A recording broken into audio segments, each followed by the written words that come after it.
violence in the past 3 years, I would say it's the other way around. It has been over complexified, if such a word exists. For one, for the simple fact that we live in a democracy, right? There are issues with the way the democracy is functioning, but we still live in a democracy where elections are happening. And we are presenting India on the world scale and saying that we are a superpower and all of that. So when you are in a democratically elected government, when you are positioning yourself as a superpower, what is happening to a state in that country, which is ruled by a BJP, which is the same political party as the one in the center, and you are allowing the violence to continue and fester and shimmer. So that shows that there are people who are benefiting from that conflict. When I say over complexified, people there were certain quarters who have pitched communities against one another. Yes, the issue started with complexities between two communities, the Kukizo community and the Meiteis. And over a period of time now, you have issues between the Kukis and the Nagas as and before even the Kuki and the Meitei issue was resolved. So that shows that, and like you said, we had the chief minister. Wherever there is this circles or areas of drug plantation, drugs being produced on a mass scale, where it is being transited, there will always be corruption. There will be political instability because in the world, there are certain trades that are ranked in terms of the money turnover. So one is drugs, one is arms trade on the black market, human trafficking and all of that. But with drugs, all of this come together. So you look at Colombia, and all there, Afghanistan, because that's the Golden Crescent. And Manipur, the geopolitics of Manipur, the curse of the part of the Northeast India, it's not just Manipur also, but a little part of Mizoram, a little part, but Mizoram is very remote in terms of, because it's very hilly. So Manipur mostly, but we are bang sitting next to the Golden Triangle. The Golden Triangle is the intersection between Cambodia, Thailand, and Myanmar. So if you look at the geopolitics, if you look at the world map, Manipur is where Southeast Asia is much more nearer than Delhi. So you just travel. We have the and the other thing is that borders are so romanticized. You think that it's a border that is drawn and there is a wall and all of that. Mind you, there are proper borders that are there. So the some rifles will guard and there are all these barricades and all. And there you say, oh, you can go at 7 o'clock and you have to return at 4 p.m. You have this card, you have to deposit here and you go in, you pay the entry fee. I'm forgetting. Even the armed forces have been involved. The biggest one of drugs was apprehended from the PRO of the Assam Rifles. This was in 2011. From the PRO of the Assam Rifles. And the Assam Rifles are people, the defense personnel who are deputed from the Indian Army. So they are part of the Indian Army, but people can't say Indian Army because then they become, when they are deputed to Manipur and wherever Assam Rifles is, then they become Assam Rifles. So it's a very convenient way of saying, yeah, the army is not involved, but the Assam Rifle is part of the Indian Army. And here you have the PRO. His vehicle was used to ferry drugs and they were caught by the state police. So this is what is happening. Because drugs are like huge money and political people are involved, business people are involved, security people are involved. Huleam hota hai. It's very disturbing. If you look at Indian history, if you study Indian history, you study this empire, that empire, you don't talk about say, even the part of the freedom struggle where people from the Northeast have been a part of it. My favorite thing is I always ask this question, not many people realize it. When there was a discussion of war military and veterans and war strategic experts and on the ground, whom they have the audacity of calling as stringers. Such an insult. These people know the ground situation inside out. You take them out for lunch and then whatever they say, sometimes you say things on a personal level, but they use that without context, without taking their permission, and it becomes their story. And people believe that because they think that these people are going on the ground and doing all Yeah, the things. and they apply, they get all these awards, and then the people who have helped them, the journalists on the ground who have helped them, they are described as stringers. How dare they? How are these people stringers when they have been in the field and been doing journalism right in the midst of whatever is happening? And it's not just the violence now. We have had so many disturbing periods where there's been violence, where there's been issues of instability and all of that. And you're calling the journalists out there as stringers.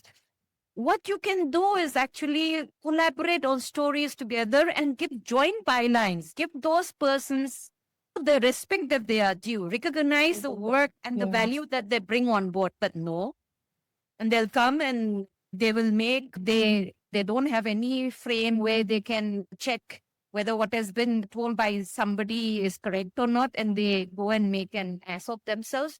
They add on to the issue, like earlier I was telling about in the And also, Chitra, how would you explain the role of the army and Assam Rifles in this whole thing? number one, the army and Assam Rifles need to make a accountable statement on exactly what they have been doing and why they are operating, what they are operating on. Number one, because all that I say would be like an individual takedown. As many as 50,000 state central forces are there in Manipur at any point of time, and this increased once the violence started, and so much of militarization. In fact, one fact finding during a more peaceful time in Manipur said that for every civilian there, for every 50 civilians, there is one defense personnel. So all of that is there. So what were all this defense personnel doing when the first day of violence happened? Because I'm not saying fire on whatever, but I'm saying that the presence of security people did not stop the violence from spreading. So it means that in some way or the other, they would have looked away. I'm saying they would have looked away because that's common sense, right? Okay, if you have a 50,000 strong military presence, and if there is violence in a certain pocket, why is it not being contained? But the thing is that when it first started, it was not even the government was not kept, the central government was not kept, officially not kept on the look. Behind closed doors, maybe. It was an agreement between only the army and the armed militants. And then once it came out on the public domain, then the government of Manipur said, how can you do this when there is federal system of government, and when you have an elected government, how can you do this? And then the government of Manipur came into the picture, and in between all of this, it's the common people whose lives have been bruised and torn apart. And so many children now are not able to sleep. They don't want to sleep near to the window because they fear that the bombs and the bullets will come, because snipers have been used as well.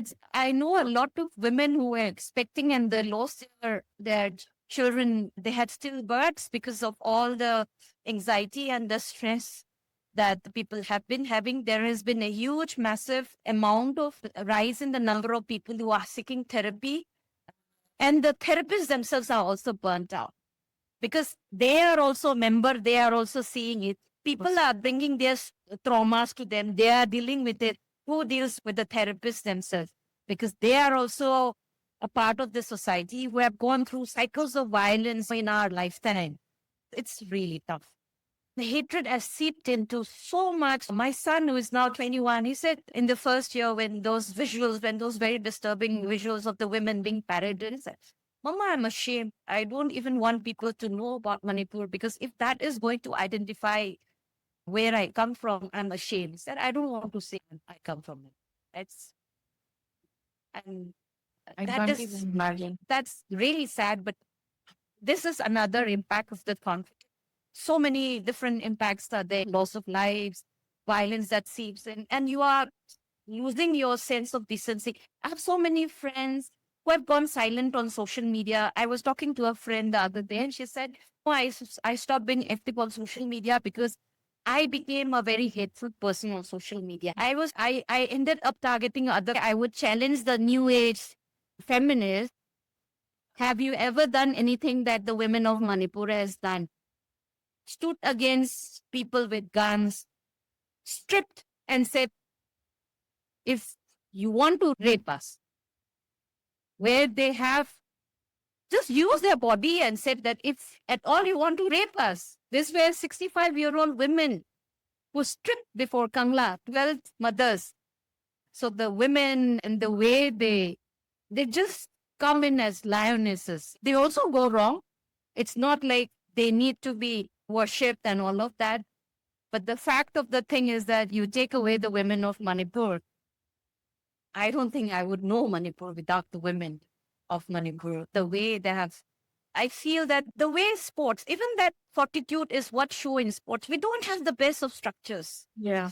Even then, you don't have the kind of support systems that's there in, say, Punjab, a place like Haryana and Punjab.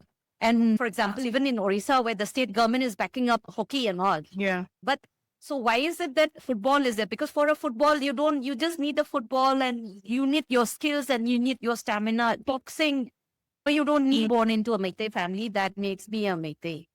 That's it. I'm a proud Meitei when I look at the multiculturalism. We are a society that has embraced our traditional indigenous roots with Hinduism. Yeah. We have in the courtyard the Tulsi plant, and in the southwest corner, we have the sacred spot for our deities. The struggle, where do you think it stands today? What message it still gives today to people there in terms of genuine peace building? The only thing that scares me is it too late for the peace building to happen? Because when you don't have the administration stepping in, when the hate is multiplied day in and day out, it becomes very difficult to step. Election is also going to happen next year. Yeah. So where does the whole politics go? The fact is that the BJP will get a drubbing. And the proof is there in the MP election. I was there in Manipur on the ground then. And let me tell you, I've covered elections. I've been analyzing elections from 2000. So many elections I've covered and analyzed and all of that. This election was a totally different thing altogether. Number one, the amount of brute force and the amount of attacks on the booths and people being shot and proxy voting. There was even a very senior minister who sat inside a booth and he's like, how many members in your family? Sir, 12. All 12 votes cast. Go. The BJP lost both the seats. Why? Because the people had enough. Yeah. People just had enough of the BJP. The BJP will get a drubbing in the elections if it happens next year.